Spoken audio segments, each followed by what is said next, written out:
On today's episode of the Views from Section 400 podcast, we have a recap of the NBA draft. Johni Broome is unfortunately a Philadelphia 76er. We also have a Wimbledon preview with our good friend Steve. All tennis picks on Twitter. He goes over his favorite bets, best sleepers, and if the chalk will hit once again like it did at Roland Garros. Get into it all next. I am sorry for my internet on this show. I am in a bed and breakfast in New Hampshire. I was at a wedding this weekend. Congrats to Ryan and Christina. But internet's not the best in this show. And same thing with my webcam. So bear with us, and we'll see you soon. And just like that, we're back.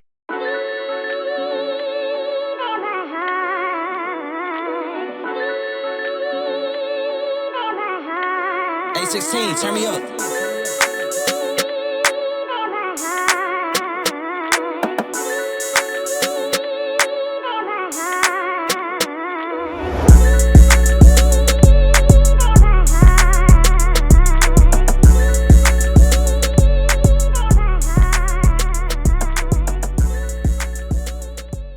Welcome to episode 187 of the Views from Section 400 podcast.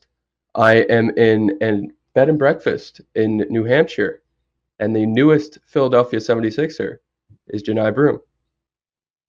How you feel about that, Brian? I know I texted you Wednesday evening when you were traveling. I'm sure in the midst of, not the combined sports, but the Mets collapse, and now you see your beloved Johni Broome go to the Philadelphia 76ers. It's been a wild couple of days for you.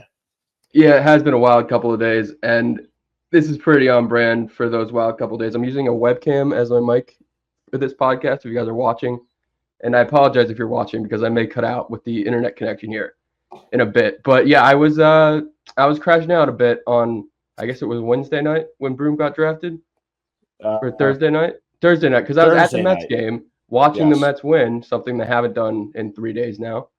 And then I get the news that Johni Broome is a 76er. And you know what? It worked out for the last Auburn legend that went over there, however many years ago that was. Didn't get a ring, but had a pretty good career. So I guess I'll root for the Sixers if I have to. Yeah, Chuck had a great career with the Sixers, and I think he went a little higher in the draft than Johni Broome did. But just a little bit. We'll see what he can. We'll see what he can do. I mean, I thought Johni was going to go in the first round. I didn't think he was going to be a lottery pick, but to get a center that clearly was a need. I don't know if you saw my tweets on round 2 night, which was Thursday. I thought Kalkbrenner was right there. He got selected at 34. Sixers had 35.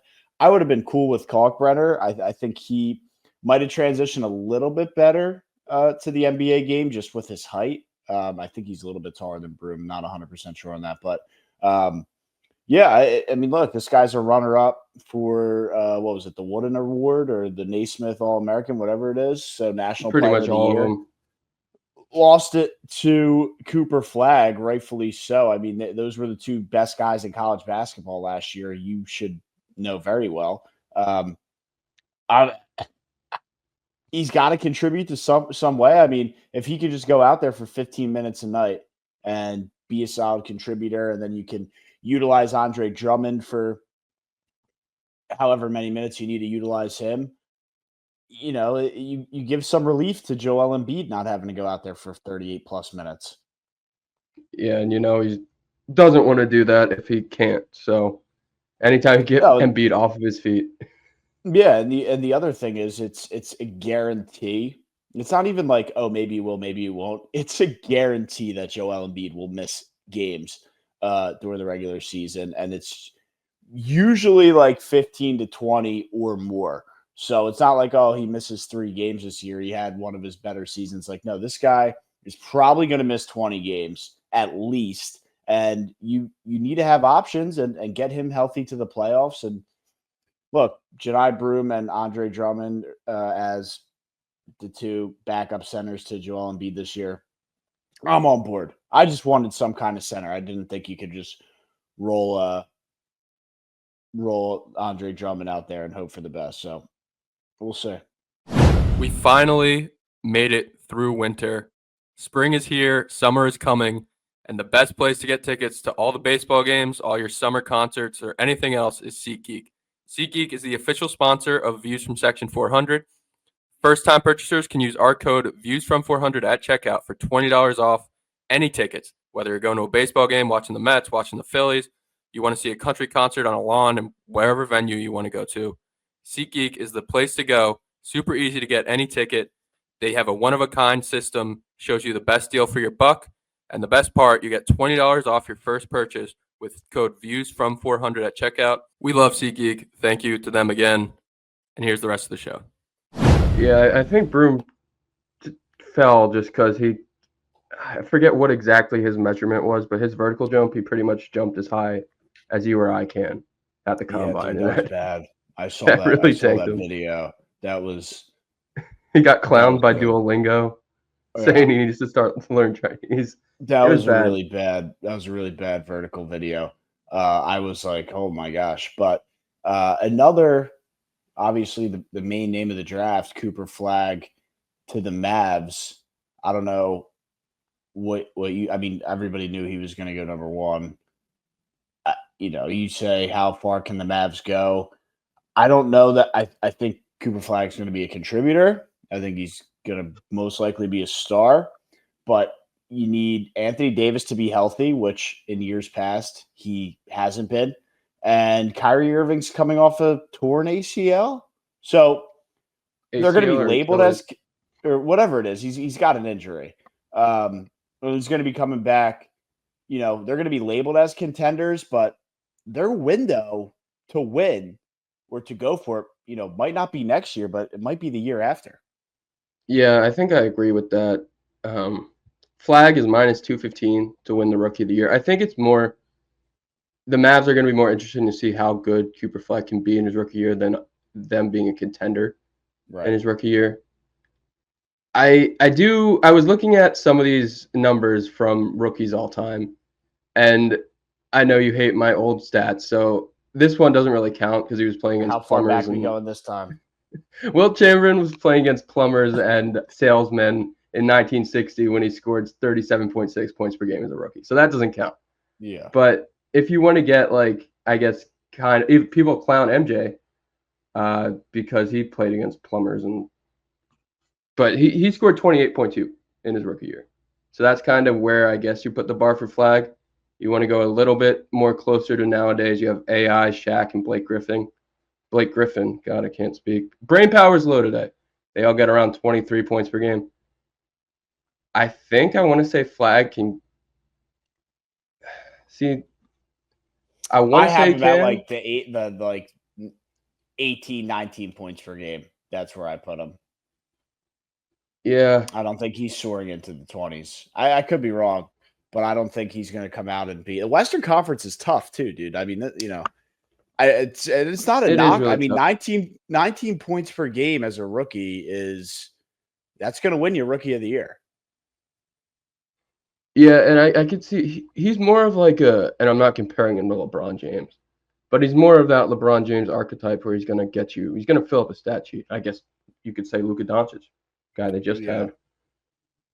So I don't know if he's going to be that scorer in year one. Yeah, and you mentioned Anthony Davis, yeah, he's going to be there. They have other guys that'll score. He doesn't need to be that guy. Exactly. So it'll just kind of be like the Cooper Flagg welcome tour, so to speak, next year for the Mavs. And then I think that year two, that sophomore year for Flagg, will be like okay, we have everybody back healthy. We can kind of maybe go for it. And the last thing I'll say on Flagg and the Mavericks, and not really Flagg, is it's just unbelievable how that franchise gets bailed out after sending away a superstar that Luka Doncic is. And I know everybody had their concerns of him being a defensive liability, which I think he is, but it's just such I don't know. To get rewarded with the number one pick when they did not deserve the number one pick is I've never seen anything like it. Yeah, it's definitely rigged. I think it's safe to say it's rigged. It's been rigged Yeah. since Patrick Ewing went to the Knicks way back in the day, but I want to see the Mavs be good. I like the Mavericks. I don't know Yeah, I if I don't like hate Mavericks them, which is fans. weird because I hate the Dallas Cowboys. So why would I not hate the Dallas Mavericks? See, I think Mavs, not It's the all, same fans. but it's not though, because you have a lot of the Cowboys fans that are around the world that grew up in the That's true. 90s and watched them win Super Bowls. They don't care about the Mavs. That's But true. the Mavs fans, I feel like, are the actual Cowboys fans. So I don't know. I think it's the same way I feel about the Rangers down in Texas. Yeah, I got you. That's fair. All right, couple more things to run through here. I don't know if you have the list of the Nets first rounders, but my favorite pick, which I think was the last one, the big man Danny Wolf gets selected to the Brooklyn Nets, and I'm excited to see what his career will be. But usually you see that maybe So I think he wanted. Sorry, I think he wanted to no, go to the Knicks. Did he you see did. his I post-draft saw interview some. where his mom was Yeah, like, he wanted to end up in New York and he kept going Brooklyn. I got drafted by yeah, Brooklyn. yeah. I mean, he'll get a lot of minutes. I mean, on the Knicks, they would have been more in a win now mode, but he would have been coming off the bench. Does he start next year? Does he get, is he a comes off the bench but gets that 28 to 31 minute per game kind of time? I think there's more room for him to play on the Nets than there is the Knicks. Oh, for sure. And I mean, this Nets team could be fun. Like They Igor got 5 Denim. first round Devin. picks. I mean, one of them's got to be good. Yeah, they got the little brother of a kid that used to play at Auburn, Traore. I knew I heard the name before, and I couldn't figure out where it was. I guess his older brother played for Auburn. But, I mean, Drake Powell, kind of fun. Ben Seraph, overseas. Like, they'll be fun because they're young. Yeah, But I don't know if like I think their it feels ceiling like they is could have traded these picks. traded some. I know. I agree. It doesn't feel like any of those guys are. I mean, I love the Danny Wolf pick. I think he can be a fun player, like we're talking about in the NBA. But it's none of those names are jumping off the paper at me. But we'll see what Like, happens. Bailey does not want to play in Utah. You're telling me the Knicks couldn't go trade up for Ace Bailey by trading the 8 and the 16? He might not even play for the Jazz. He'll play for the Jazz. I don't know. I don't know why he has such an ego, dude. Like 18 years old. Like you have all this huff and puff about playing for these different NBA teams, and you went to Rutgers.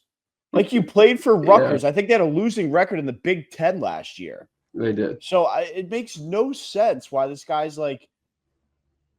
I get it. You only have to be there for 1 year, but like, dude, I don't know.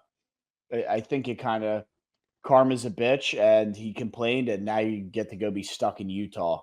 So have fun with that.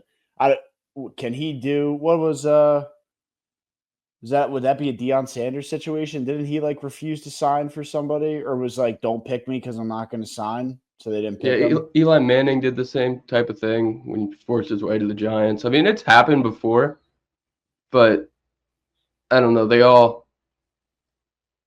Eli was a Manning. Deion Sanders was Deion Sanders. Or does he not? I don't think he has to. Like he could just stay. He could just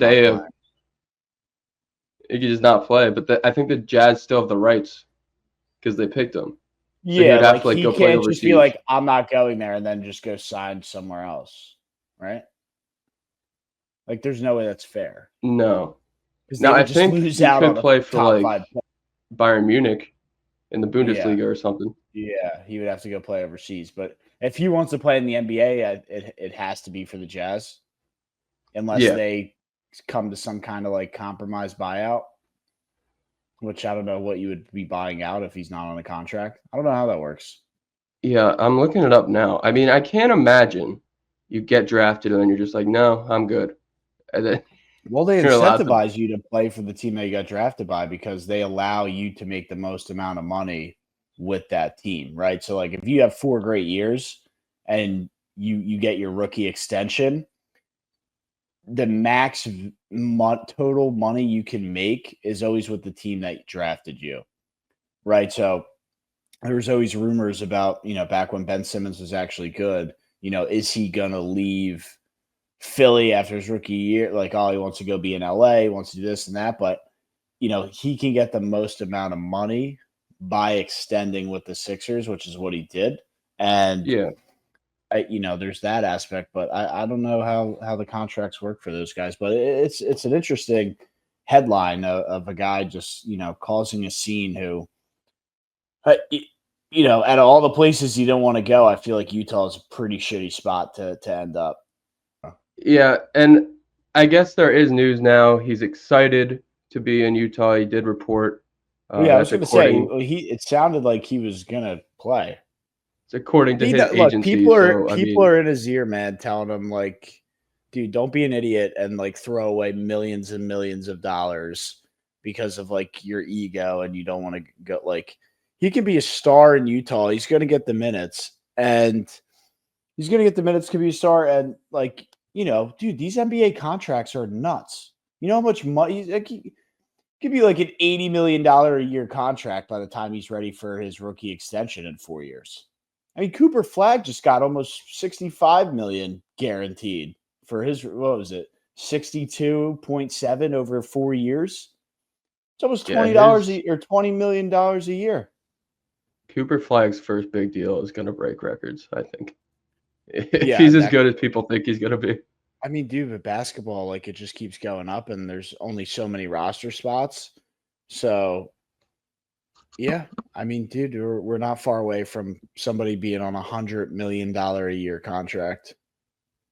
Yeah. Basketball. Maybe that's VJ Edgecombe. Well, we talked about it when we drafted. I thought the bigger need was to get an Ace Bailey guy and fill that, some kind of, 3-and-D winger. They're already stacked with guard. Jared McCabe, Tyrese Maxey.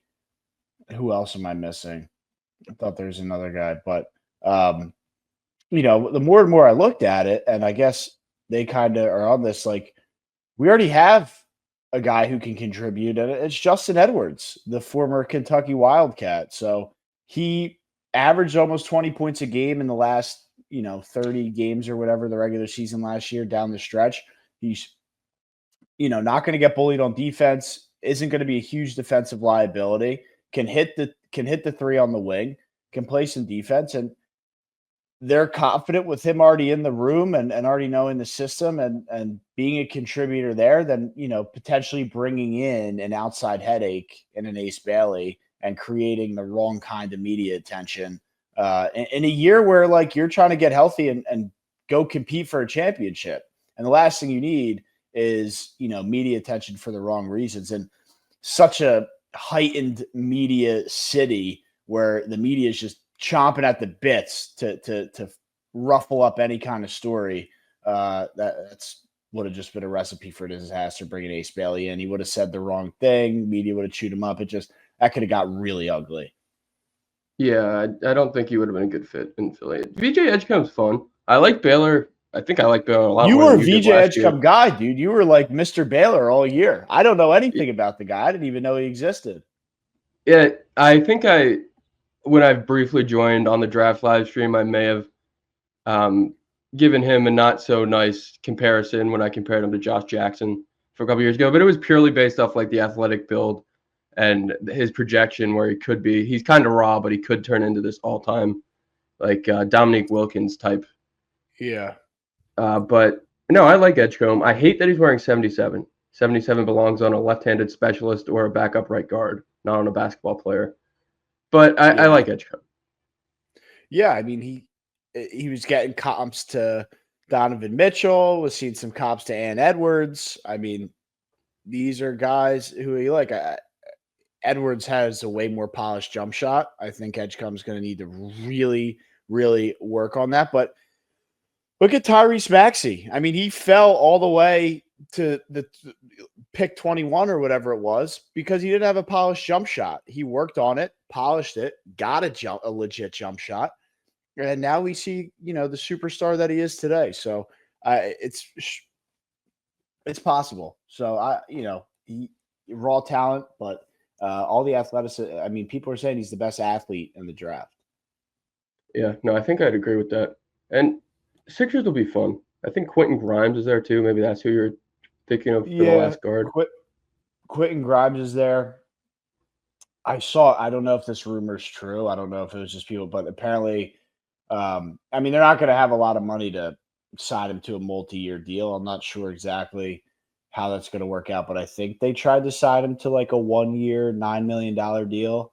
And I'm assuming that that's probably too low, or I don't know. I don't know what his market is. Like, he had a couple of games where he went off, but it's not like he was this 25 point per game player and he's going to demand $30 million a year. Yeah, I don't know. You need to do something with Paul George and Embiid, and you got to figure out that team because something's not working, and it needs to. Yeah, there's a lot going on there. I agree, but no, I don't know if you had any other NBA draft headlines that shocked you. I mean, thinking about it, Ace Bailey, like that was the only thing for me is I was like, oh, I think Ace Bailey fits better, but he didn't want to be here. Would have been a headache. You're not in a position where you can start flirting with, locker room chemistry and just the whole thing. So VJ Edgecombe, he seems already to be bought in. Seems to be adapting well the first couple days, I guess as best he could be. But overall, like if I had to grade the draft, Edgecombe, Johni, Broome, I'll give it a B-. But that's just like what they could do. Maybe plus, but like that, that's just kind of what they could do. I mean, there was, this wasn't necessarily like, I don't think this was a spectacular draft. No, it wasn't. It was very top heavy. And I don't think Denver Jones has been picked up yet, but I will shout out Chaney Johnson and Miles Kelly and Dylan Cardwell. All have jobs now, at least for Summer League. So the Auburn Tigers will be well represented. I believe Chaney's going to Cleveland. Miles Kelly is Sacramento, and I'm not sure where Dylan ended up. But shout out to the Auburn Tigers, 2 games away from a national championship. Yeah, I'm surprised the Dylan guy got a spot. He seemed like a very raw player in college, so I don't see his game translating well to the NBA. But I thought Denver Jones would get a shot somewhere. Yeah, and he still might. So Dylan is also going to Sacramento. So maybe Miles Kelly I got wrong. Cardwell, he's a very good defender, and he's got a high motor. I don't think he's going to make it in the NBA, but I don't think he is either. And maybe he does, but Kelly went to Dallas, so he'll be playing with Cooper Flagg in Summer League. Is Cooper Flagg playing the Summer League, you think? Yeah, he'll play a game or two at the very least. They always like to play a game. Yeah, because people were saying, I'm excited, dude, to see Broome and Edgecombe. I think, they do the Summer League like daily fantasies on DraftKings, and everybody was saying Johni Broome's going to be like 10,000. Like, you select he's eating up all the rebounds. Yeah, dude, he's going to be a fucking machine in Summer League, I think. There's so many just guys hoisting up bricks. 12 he's catching everything. Yeah, so like 4 blocks. I'm definitely excited, but no, I mean other than that, I didn't have anything too crazy for the NBA draft. I know the Sixers, for the first time in a long time, had a top 3 pick, so that was cool to see. Final grade B-, maybe a B tops, but who knows? We'll see what Edgecombe can do. Yeah, I'm excited for NBA Summer League. It's one of my favorite events of the sports calendar, believe it or not. I'm very excited to welcome on our good friend Steve again. He came on before Roland Garros at the French Open, and your 2 picks you gave out both cash. So no pressure for Wimbledon, Mr. Steve. I mean, no guarantees I can back it up, but I've done as much research as I think I can. Yeah, we're excited. Yeah, we saw him come on. This is what I'm saying with the delay. Go dude. ahead. I was just gonna say I'm excited to have you back in, man, Steve. You a lot of the picks. Looks like you've been red hot on the picks you've been handing out on Twitter, which is always good. And we're right in the heat of the grass season. The players have been on grass for the last couple of weeks now, and based on the research you're doing and how players are trending, I'm excited to hear what you got for us as we roll into when's that start? Monday? Tomorrow we get first games? At 5 match a.m. Central Time, is- 6 a.m. Eastern Time. Sweet. Something to do. Yeah, all we'll day have work. exactly on. I think this is an ESPN tournament too, right? So you'll get the Yeah, ESPN most of it Plus will be on matches. ESPN Plus, yeah. and then once it gets down to like the, I believe, quarters or semis, they'll just be on main ESPN and ESPN2. and I liked the TNT coverage, and Matt, I think you liked the TNT coverage. I believe Steve, and by the way, you can I see all his loved it. tweets. I wanted them to do all of them. You tweeted out, Steve, All you this- hated the TNT coverage. Okay, now let me specify. I love what the TNT coverage did. I love what Sloane Stevens did. She was an amazing bring on. Chris Eubank's always a class act as possible, but as much of a legend as John McEnroe is, if he could just shut up for 2 points in a row, I think I would have enjoyed that French Open way more. What they call it, the McEnroe zone? Yeah, and I don't know why you would have to pay me money to watch that. Like, just dude, horrible. yeah. I mean, he's just who he is. I don't think that was like a TNT fault. That was, I mean, I guess it is because they brought him on, but like that's just he's his own guy. I think overall though, the coverage, the breakaway, like they brought on some former tennis greats. I forget some of the names. Just bringing in current players, getting good interviews, and then who's like the main dude? He seems like a younger guy, but he's usually sitting at like the I don't even know, like when they go outside the stadium and they're sitting at like a desk. The guy in the middle, or Yeah, the guy in the middle in the booth. He's like the only non-player. He would be like the Ernie of the NBA. I think he's TNT. just contracted with TNT. Yeah, he definitely is. But I thought he's pretty solid. Adam something. I forget his name. Yeah, he's I think he was on Bleacher Report's short clips, and then he's been transitioning into their other stuff. He was either way. I was fine with the TNT and their score bugs and just I guess aesthetics of formats are way better than ESPN in my opinion. Well, NBC technically had it for like the last 50 years, but who did? NBC had the French Open, not ESPN. Oh yeah, it was Peacock. They never did that? Oh, I thought it was always ESPN. No, I was really upset when NBC lost the rights to it, and then I saw how much TNT paid, and I go, yeah, I mean, you're not beating $60 million a year, so no.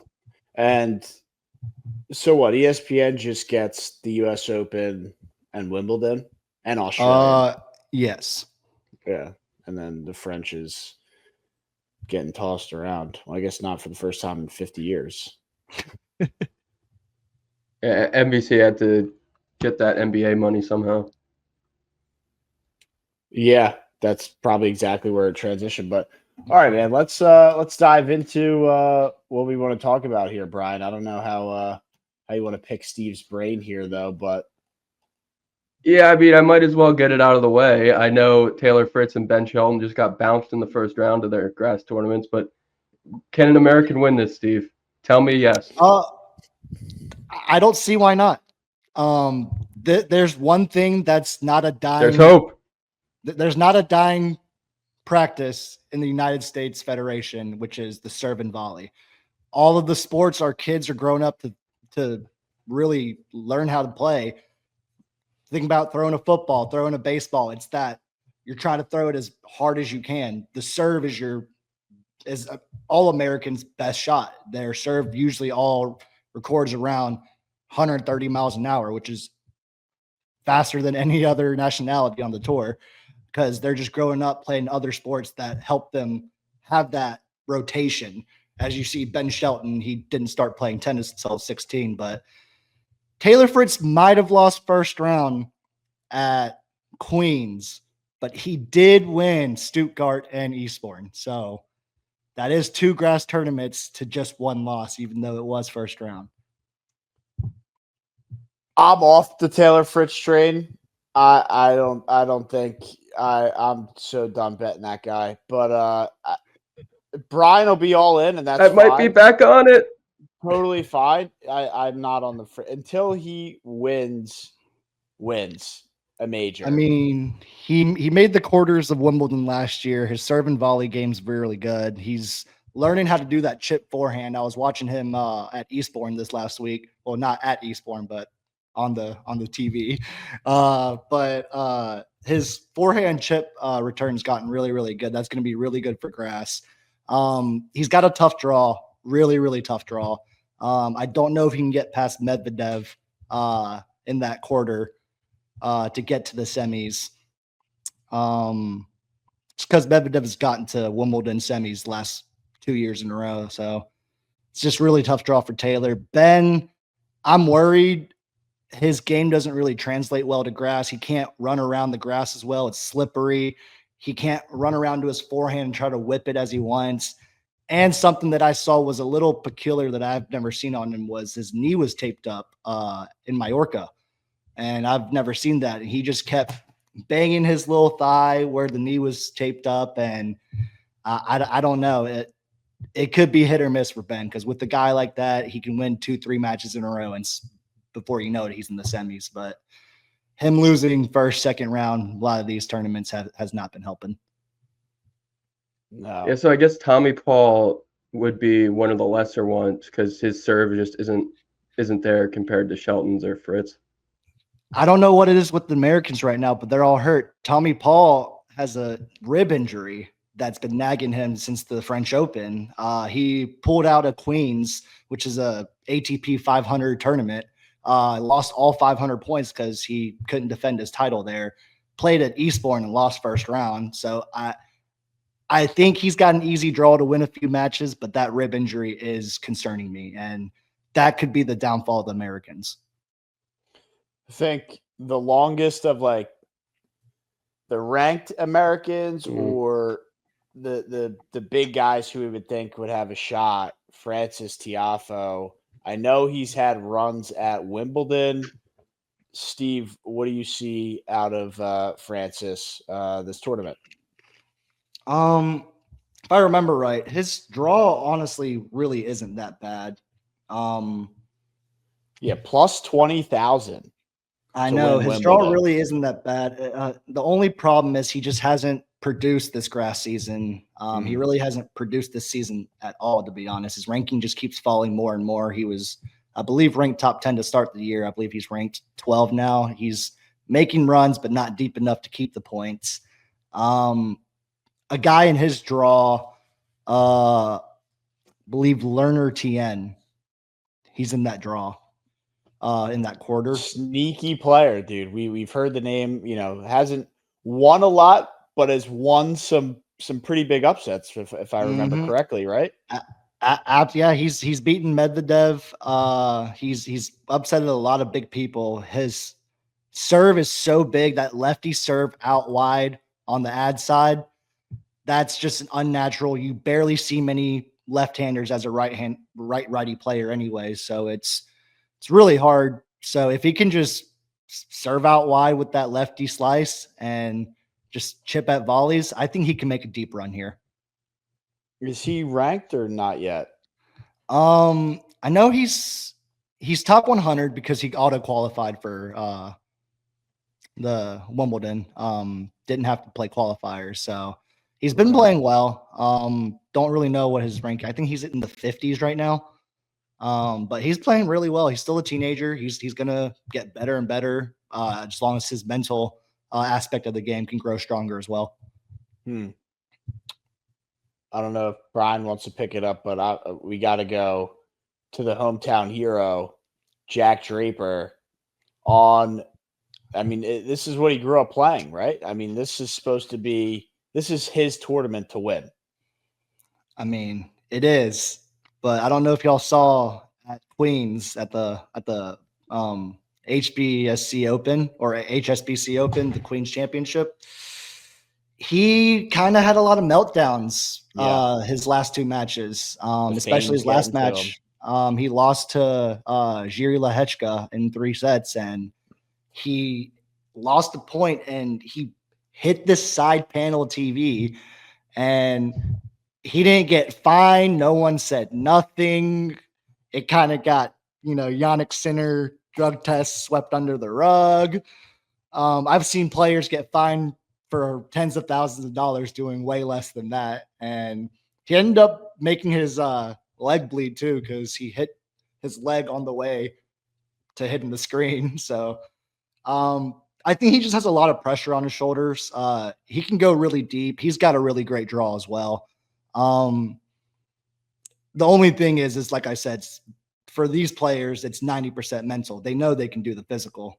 But it's just having your entire home nation backing you. It's kind of nerve-wracking sometimes. Yeah. Yeah, and if Draper's going to win this, he's going to have to eventually get past the guy that just won the French Open, that's on a 14-match win streak at Wimbledon, that you picked correctly to win at Roland Garros. That's Carlos Alcaraz. I guess the question is, does he lose, and how does that happen? I think so. There's a lot of days that Carlos just mentally lapses. He's on a great run, a generational run this season to start off. But he does have moments where his mental part of the game lapses and loses to players that he should wipe 3-0, 2-0. But this version of Carlos is locked in. I feel like him and Jannik are the two most locked in. In my opinion, for the men's side, I think it's Alcaraz, Sinner, little drop, Djokovic, and then the field. Like, it's so hard to really play against those guys. Their mental aspect's so good, their physical aspect's so good. You looked at them, they played 5.5 hours at the French Open, and they probably could have gotten an extra set. Like, it's actually crazy. Yeah, it feels like both of them won that match almost. Like of how deep they went and got. I mean, he had Sinner at 3 championship points, and then Alcaraz mounted a comeback. I mean, they both basically won the match. So I agree, they're both the two top in the world right now, and I would tend to think Sinner, because he's going to have that little slight edge of wanting the revenge. I would lean Sinner over Alcaraz, but again, it's so tough to like I just said, they both basically won the French. I know Alcaraz you had to give the title to, but I mean, that was just unbelievable. Yeah, just a weird stat. I mean, it's a very ESPN stat. But these are always fun. Alcaraz's grass percentage is the highest win percentage of all time so far. Beats Federer, beats Novak, beats Borg, beats Becker, beats all of them. He's going to have a big shot to win, but what were you going to say? You had more to that? Not much. It's always hard to bet against either of those two, in my opinion. I agree, but we're up in the nosebleeds here, Steve. This is what we do.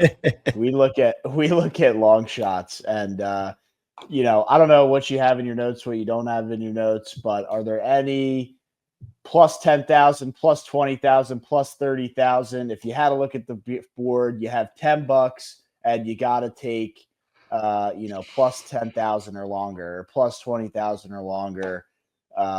Where would you take the best guess or best shot? Where are you thinking if you have one or two, maybe 3 guys that you're thinking of? I don't know if I were getting in like the plus 10s and 20,000s this time. It's just not last happening. time I gave that Medvedev lost first round in the French. So Which was wild. I was loving that pick too, dude. I was like plus 12,000. Like, let's get right on that. I'm gonna double down here. I just think his odds are too good. He's semied here back-to-back years. I currently have him on FanDuel at plus 4,800. I don't know what you guys have him. Let's see what the graphic says. Plus 4,000. Yeah. So, wait, 4,800 on FanDuel? Mm-hmm. That's what I see him at right now. Plus 4,000 on DraftKings. And yeah, FanDuel's going to give out the juicy odds. Yeah. Because they just had that whole thing with their terms. If I had to give someone just long shot, plus just scrolling down these odds, I like Talon Grigspor. He had a really good week in Mallorca. It gets hotter in Spain than it does in London, and those Brits always complain about how hot it is in England. And I look over there, I'm like, oh, it's 85 degrees. Cool. I love it, dude. Grigspor is a guy I haven't followed too much. I've heard the name, always see him in the ATP events, as I watch on the tennis channel throughout the year. What do you like about him? What are his odds? He's currently at, let's see, I just had him. 42,000. Wow. I don't know how. So that's a play where you can still get value if can you take him to make the round of 16? Can you take him for a quarterfinal bet? And probably still get some decent value there. That would be where I would maybe angle that play. I agree. And let me just look one second over here. You had to pick the guy that's playing an American in the first round? Yeah. Who's he playing? Sorry. He's got Brooksby. Good old Jensen. That's also a guy I like. So feel good story about him. He has autism. He was nonverbal until he was 5 or 6 years old. And he's plays really good tennis, beats top players. He's in the top 100, qualifies for main draws for Grand Slams, makes hundreds of thousands of dollars every year. I mean, he really is an inspiration to those that really need some inspiring when they're just having a bad day. When you just look at that type of person just playing out there, it's so inspiring. It's insane. So yeah, I really hope he does have a good run as well. So that's a nice Grigspor or Brooksby, one of those would be your two pick. Mm-hmm. I know John Isner has had some success at Wimbledon. Not that he's playing, but another 7-footers or Riley Opelka, American. Do you see anything out of him this week? He can make a run, like you said, John Isner, 7-footer on grass. You don't get broken. Right. The ball slides coming in 150 miles an hour, and it's sliding on the grass. There's no bounce. They're never going to get broken. Every set is going to go to a tie break, most likely. He can do well. It's just probably not going to win it all, but again, another sneaky quarterfinal pick. I think so. Any of those serve bot types, like you see Ben Shelton, Bublik, Riley Opelka, any of those serve bots that can just serve 150 miles an hour, they're going to have a shot to make a run. Yeah, I again, this might just be like, we always have the futures, but maybe we're taking a lot of props on where guys can just make it to the round of 16 or the quarterfinals. But last question for me, and then I'll let Brian go. I know I'm picking your brain a lot here, and I appreciate the time. But interesting player who had some success at majors. I think has made some semifinals. I don't think he's made a major final. Correct me if I'm wrong. Karen Khachanov. What's he been up to? What's he going to do this week? This is a guy who, when he gets red hot, he goes on these unbelievable runs. Another serve bot. And in his draw, his little quarter, what's his name? Hubert Hurkacz. He just withdrew. Former semifinalist at Wimbledon. His draw just opened up immensely. I really like Khachanov to really make it through the quarters, maybe even semi. Like we've said over and over so far, another serve bot. as long as he doesn't lose his serve, he's going to win every match in 4 or 5 sets. It's just hard to get broken like that. I agree, man. I love the insight, and I'm glad all the players I've said for the most part you've been on board with, and you haven't been like, yeah, stay far away. So I like the way we've been trending. It's always so open with Wimbledon just because both women's and men's only have 6 tournaments each to lead up to Wimbledon, and they don't even get to play all 6 of those. They get to play 2 of those max, 3 if they lose 1 or 2 early. And it's just not something you play all year. The weather doesn't maintain the grass like that. You have to play it at a certain time of the year or it's not playable outside. And really there's only about 30 players on both the women's and men's side each that really know how to either play on the grass or are comfortable with it. So it's always an open field, in my opinion, with Wimbledon. Love it. Creates chaos. Gives the Americans a chance. It sure does. But all right, I didn't know, Brian, if you had if you wanted to ask any questions or not. But if not, I guess we could just get right to picks to win it. Yeah, I don't know. I'm gonna let Steve go first here. Are you taking Alcaraz again? I'm gonna have to take Carlos Alcaraz. I'm looking at this draw, and You look so sad.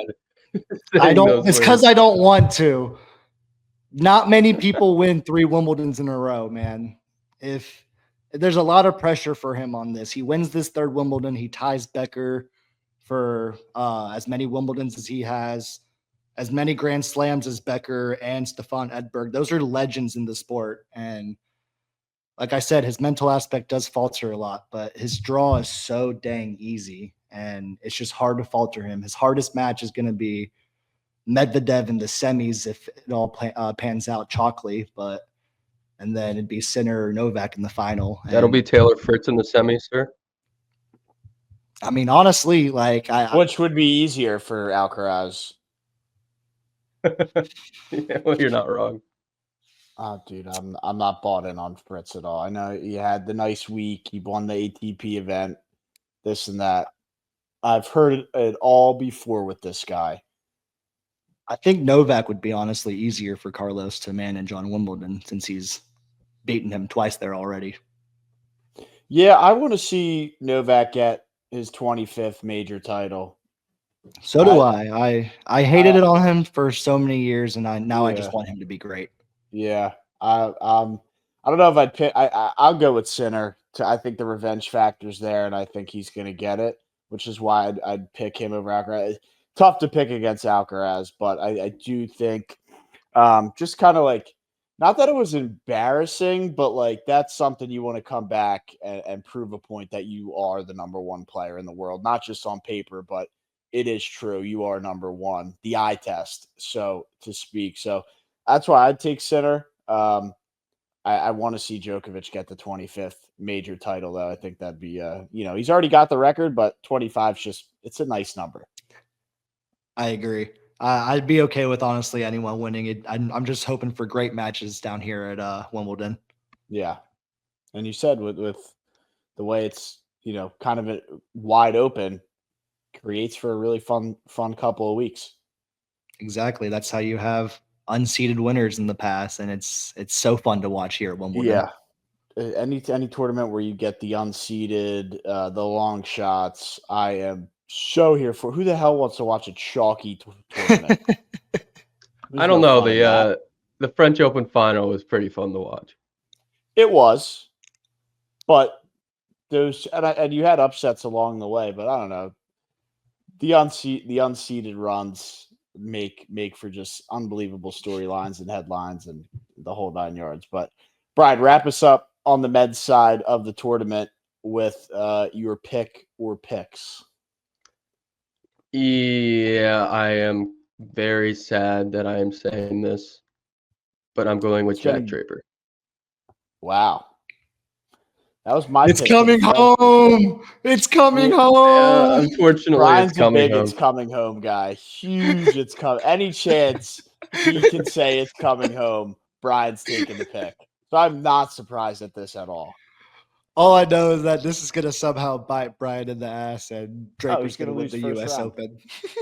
Oh my god! If he wins the U.S. Open, I might have to drive to Queens and do some mean things to British people. That would be unbelievable. But Oh, I don't know if you saw, Steve, Brian gave out Keegan Bradley to win the golf tournament. Didn't hit. And then the following week, Keegan won. It's not a good trend. You brought up some open wounds with that, Steve. that is so sad. I'm sorry. So don't take Draper to win this, but take him to win the U.S. Open is where you have to, if you want to do a little bit of thinking around that. 200 IQ play. Yeah, that's exactly what it is. But anything else on the men, or are we hopping over to the ladies' draw? I think we're good. I was going to say before, and I know they had match lines out. Wanted to get your opinion, Steve. Are there any like plus 500 money line upsets you like tomorrow? And guys or girls, if you have a plus 500 that you like on the men's side. I haven't looked at odds yet, but let me just pull them up. It's not hard to figure it out. And this would be today as you're listening to this. Yes, today. So don't wait until Tuesday. There are some Tuesday first round matches as well. Looking tomorrow, nothing too crazy on the men's side. I think it's going to be pretty chalk on the men's side. Maybe Arthur Rinderknecht against Alexander Zverev. I'll always fade Alexander Zverev. I don't know why I gave him out as one of my picks on Twitter. Against Medvedev. What nationality is Arthur who? Arthur Rinderknecht. Is that Norway? I can check right here. I was going to say Finland. Dutch. He is French. Huh. Guess it kind of makes sense. But he's at plus 660 against Alexander Zverev right now. I'll always fade Zverev whenever I can. I don't think he's good. His mental capacity never wants to attack the ball. He always wants to just keep the ball in and play. His best surface is clay, and I think the French Open will be his only good chance to ever win it all. And I think that time has already passed, unfortunately, with Alcaraz in center. Yeah, the only thing with Zverev, he's got the power serve, so that's going to obviously favor him for any of these matches that he plays. But I do agree. I think the mental state can get weak at times, and when he kind of gets rocked off his game, he's exposed for an upset. And Arthur Rinderknecht had a great last 3 weeks on grass. Didn't win any titles, but just playing solid tennis. I think he could take a set off of Zverev, so I think that should be plus money line, money somewhere too. So I think Arthur Rinderknecht is a good shout for tomorrow as a big underdog. Cool. I like the willingness to throw out some picks, man. We know they're long shots and they don't have to hit. Some people would be very reserved and not want to throw picks out. So we appreciate the long shot and trying to take an angle. So good work on you there. We could jump over to the women's side of the tournament, the draw, as we were saying. Let me get my futures going here. Interesting French Open. Coco Gauff defeats Sabalenka. Always very loud. People call her a sore loser. Maybe doesn't say the right things in the heat of the moment because she's very competitive and always wants to win. How are you seeing this one shakeups? I think it's more open on the women's side than I said it was in the French. Really?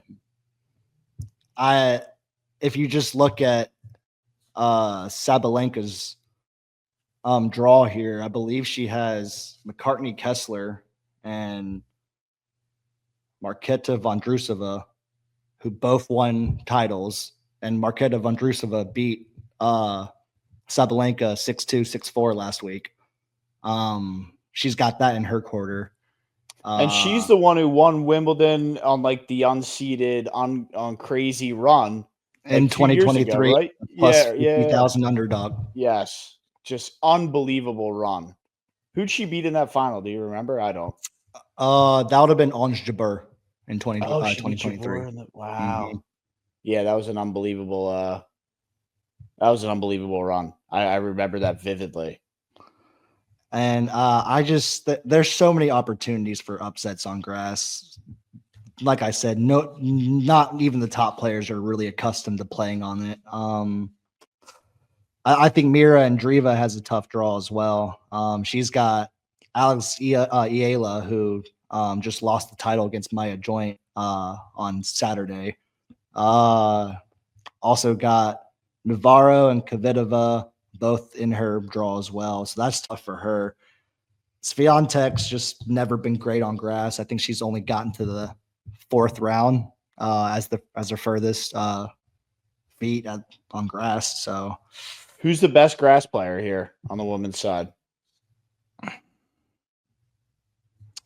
don't know about grass player per se, but I just really think big serve and volley is going to be huge. And that's Sabalenka all day. That's Sabalenka. That's Ostapenko. That's Rybakina. I think those are pretty good shots. Those who can just punch all that. Yeah, I don't know what your odds are, but we have, Rybakina is second shortest odds behind Sabalenka. I got her at plus 600 on DraftKings. Not sure what you're seeing, but I don't know. I've taken her before when she was on a hot run and she faltered out of the Australian Open. So I don't know. I proceed with caution with her. She's burnt me in the past. Only reason I can say she's got pedigree on the grass because I think she won this title in 2022. Okay. Yeah, so it was Krejcikova in 24, Vondrousova in 23. Yeah, so it would have been Rybakina in 22 who won the title. She can win on the grass. She's had good runs so far the past 3 weeks on grass. I really think it's always just that big serve, be able to punch those forehands, paint those corners, and be able to hit your volleys. It's those players that are going to be able to win. Not any of this spin stuff. It's not going to work on the grass. Gotcha. Brian, anything to add? You mentioned McCartney Kessler. She's been playing well. Can she make a run here, or is it Coco Gauff is going to be the American that we see? Or maybe Madison Keys as the last woman standing. Madison Keys with the power serve as well. Can I choose D, none of the above, and I can give you reason for those? It's mine. Yes, you can. I don't want you to, but you can. This will make you happier. She's an American, though. Okay. I don't think the tough part about McCartney Kessler is, yes, she won a title. Guess who Wimbledon put her up in the first round? Marketa Vondrousova, who just won Wimbledon 23, won a title last week too. Why is that the Americans? They don't want to see the Americans win. Coco Gauff, she's never really translated well to grass. Her best run was in 2019 when she was 15 years old and had that breakthrough against Venus Williams. But even then, that was only the 4th round. She hasn't made it past that since. I think she went 4th round last year as well, but she hasn't had much grass play. She played one tournament, lost in straight sets to, I think, Jinyu Wang. Played her a lot last week on my bets and won a lot of money, but Coco's game is more attributed to clay now, in my opinion. She loves that heavy topspin forehand. I don't think her game is translating very much well if she's going to keep winning French Opens like this.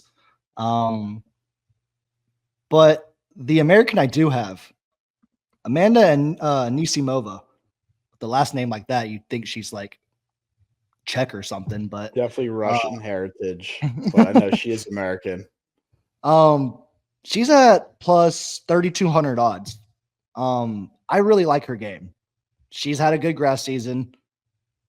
She hits the ball heavy, flat, big serve, 21 years old. I think she can make a big run in Wimbledon this year as one of the Americans. Problem with her is another just a little bit too mental for me. I know she even took a break for mental health, and I know she's put a pass out and she's playing well, but I do agree. I like her game, and I think as long as the mental's there, 100% she could make a really nice run. And you like her draw as well? Is it tough, or what's it looking like? I mean, yeah, she's improved her draw situations in every tournament in the past year. She's in a career high, ranked number 13 in the world. So I would say her mental is at least mostly there if she's number 13 in the world now. She's gotten herself to good draws now. I just don't see how she doesn't make a good run here. Monmouth County. I'm sure Jack is going to love that pick. She's in the Qinwang Zhang draw, the Naomi Osaka draw. Her hardest match might be Diana Schneider in the quarters. That's very intriguing pick right there. Based on the potential of the matchup and who she might have to play, but another, I believe, is an American who we haven't talked about, and plus 5,000 odds, so just behind Anisimova or whatever. Yeah, Anisimova. Emma Navarro, interesting player, kind of coming on strong. You guys both don't look too confident. Steve, what's she going to do? Emma Navarro is I believe she's banned, right, Steve? She is on my ban list. I was going to say, I thought you meant banned from the tournament. I'm like, her odds are out. On Steve's personal ban list. She is on my personal ban list. She is. She's up there with Frances Tiafoe. I'm not betting against them. I bet on them, they lose. I bet against them, they become literally Roger Federer and Serena Williams. It's the stupidest thing ever. I never want to see them ever touch a tennis racket again. At least Francis worked his way up. Emma Navarro is a Nepo baby, so I don't care. I hope she loses first round. Fair enough. Any shot the PFP of average tennis fan makes a run in this tournament? I mean, she's playing Paola Badosa, your twin. Yeah, she's losing to Badosa, unfortunately. The only problem is Badosa's been having this weird back injury that's been lingering for the last, I think, 6 months, ever since the Australian Open. It's kind of weird.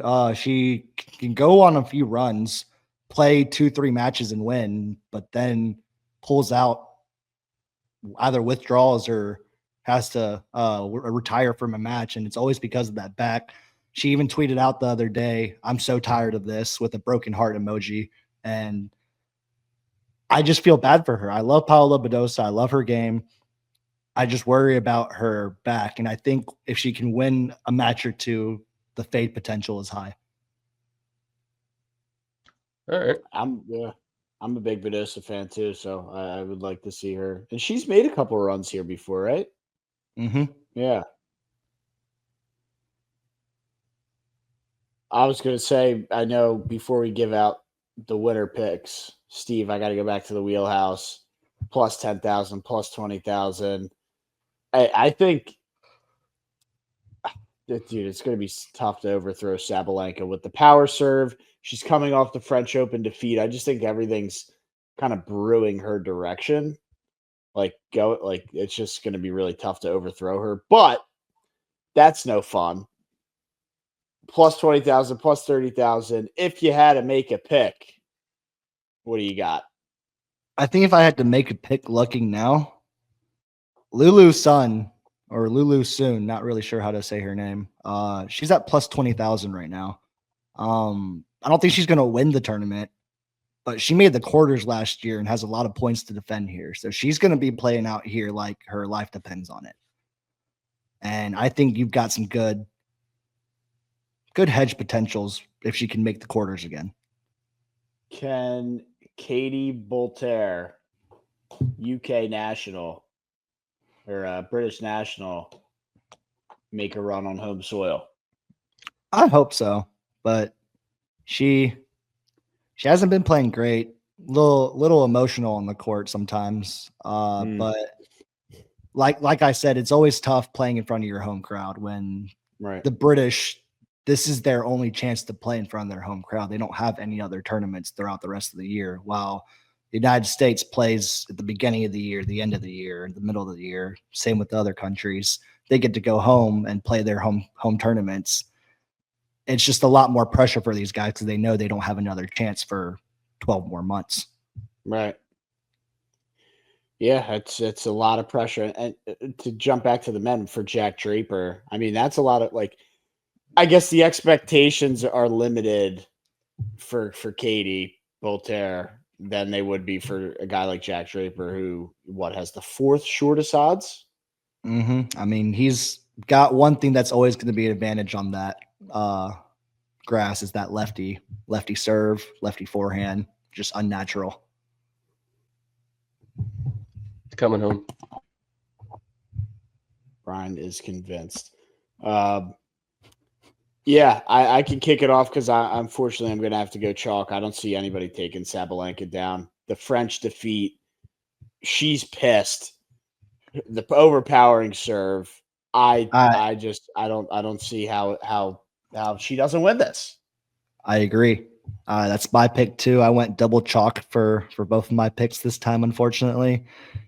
Aryna Sabalenka's played 12 Grand Slam matches this year, the most you can out of 2 Grand Slams so far. Yeah. And is 0-2 in finals. I think Matt's right. I think she's pissed. I think she's hungry. She hasn't ever won a Wimbledon title. I think she finally gets it done here. Yeah, it just seems like the stars are aligned, and she's already won majors, it's not like the pressure's going to be too much. She's pissed, hungry. I know it's short odds at +2, or I got +260. I don't know what you're seeing, but what do you got? I think those are better than mine. I'm seeing +200 right now. Okay. So there's a little flip. Mm-hmm. Yep, the FanDuel juicy odds, Brian. Yeah, I guess the favorites they know people are going to bet on, so they don't have to juice them up. Right. But I didn't take an American on the men's side. I will take Amanda. You convinced me. The Amanda Show is going to run Wimbledon 2025. I hope she doesn't lose first round. I love her so much. Oh my God, yeah. There's no way she's winning. I was really trying to come up with a pun about the Amanda Show, but my brain power is so low today. I think that's a bad sign for her chances. It's late. We understand. Yeah, well, not quite Views After Dark, but did we ever establish a time frame for Views After Dark? I said 10 o'clock, and then Jack was like, "What? You guys just made a time without asking me?" I like 10 o'clock. Jack's not Yeah, here today. He doesn't get input. No.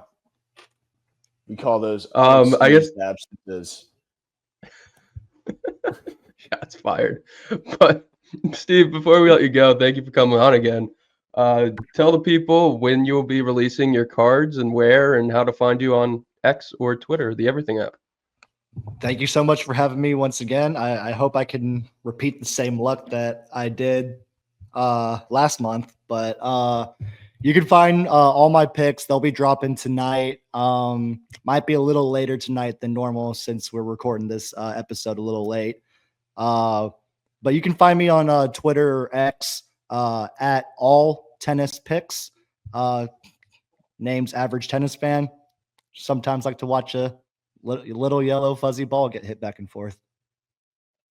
That's good work, Steve. I'm sure I'll be we have your future picks here, but definitely will be following the day to day to see, because I like the individual matches too, and would love to see what kind of value picks are out there. So I will definitely be tuned in over the next couple weeks. I appreciate it. Let's go. No worries, man. Well, thanks, Steve. Always a pleasure, man. And guess we'll see you for the U.S. Open. I appreciate it. Y'all be safe. Cheers, Mike.